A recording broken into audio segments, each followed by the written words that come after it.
வணக்கம் உறவுகளே, இன்றைய நாளில் நாங்கள் சில முக்கியமான விடயங்களை குறித்து இந்த காணொலியிலே நாங்கள் பதிவிட இருக்கின்றோம். வாருங்கள் காணொலிக்குள்ளே போவோம். காணொலியிலே இன்றைய முக்கியமான விடயங்கள் என்று சொல்லி சொன்னால், தேசிய பட்டியலிலே தமிழரசு கட்சியினுடைய இன்று வவுனியா நிர்வாகத்திலே அவர்களுடைய அலுவலகத்திலே என்று ஒன்று கூடி தேசிய பட்டியலில் யாரை தெரிவு செய்வதென்றதிலே சர்ச்சைக்குரிய விடயங்கள் போய்கொண்டிருந்தபடியினாலும், ஆனால் இன்றைய தினம் அவர்கள் மத்திய குழுவிலே கூடி தீர்மானிக்கப்பட்டு அந்த தேசிய பட்டியல் வந்து சத்தியலிங்கம் வைத்தியர் அவர்களுக்கு வழங்கப்பட்டுள்ளதாகவும் செய்திகள் போகின்றன. குறிப்பாக இன்றைய நாளிலே நாளைய தினம் 10 மணிக்கு அநேக முக்கிய பதவிகள் அநேகருக்கு வழங்கப்பட இருப்பதாகவும் செய்திகள் போய்கொண்டிருக்கிறது. தொடர்ந்து காணொலிக்குள்ளே வாங்கள், நாங்கள் காணொலியை பார்ப்போம். காணொலிக்குள்ளே நீங்கள் வருவதற்கு முன்பதாக இப்பொழுதுதான் நீங்கள் முதல் இந்த காணொலியை பார்க்குறவர்களாக இருந்தால், நீங்கள் இந்த காணொலியை முதல்ல வந்து அப்படியே நீங்கள் பெல் பட்டனை கிளிக்கி சப்ஸ்கிரைப் செய்துவிட்டு அப்படியே நீங்கள் ஒரு லிங்கையும் கொடுத்து விடுங்கள். அப்பொழுதுதான் நீங்கள் இதற்கு முன்னர் போன காணொலிகளையும் தொடர்ந்து வருகின்ற காணொலிகளையும் உங்களால் கேட்க முடியும். இதுவரைக்கும் நீங்கள் தொடர்ந்து வழங்கிய ஆதரவுகளுக்கும் இனிமேல் வழங்க போகிற ஆதரவுகளுக்கும் உங்களுக்கு மிக்க நன்றி கூறி வாருங்கள் காணொலிகளே பார்ப்போம். தொடர்ந்துமாக ஏற்கனவே கூறப்பட்டிருந்தது, முக்கிய அமைச்சு பதவிகள் வழங்குவதாக ஏகே அனுர அரசு தரப்பினர் கூறியிருந்தார்கள். ஆனாலும் இந்த நாட்களிலே வந்து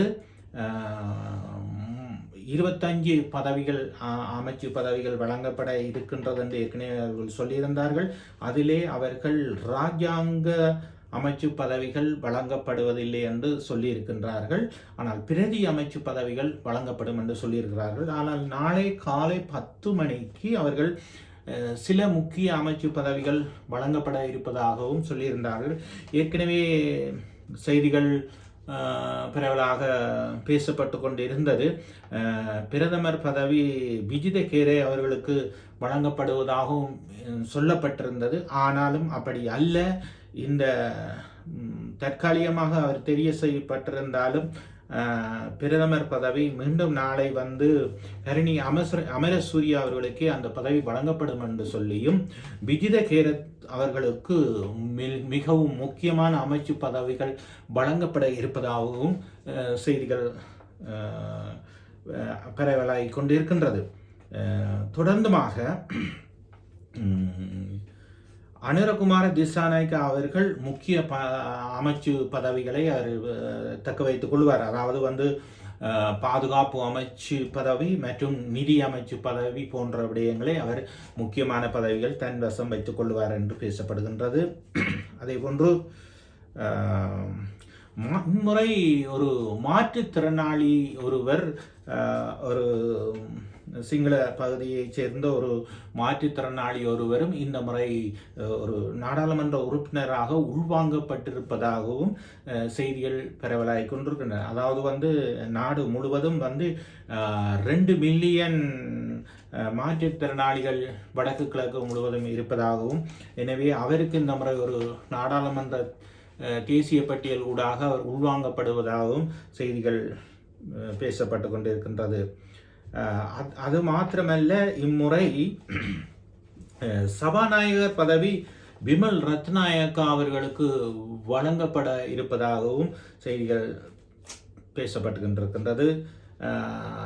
அத்தோடு ராமலிங்கம் சந்திரசேகர் அவர்களுக்கும் தேசிய பட்டியல் ஊடாக அவரும் உள்வாங்கப்பட்டு அவருக்கும் முக்கிய அமைச்சு பதவி நாளைய தினம் வழங்கப்பட இருப்பதாகவும் பேசப்படுகின்றது.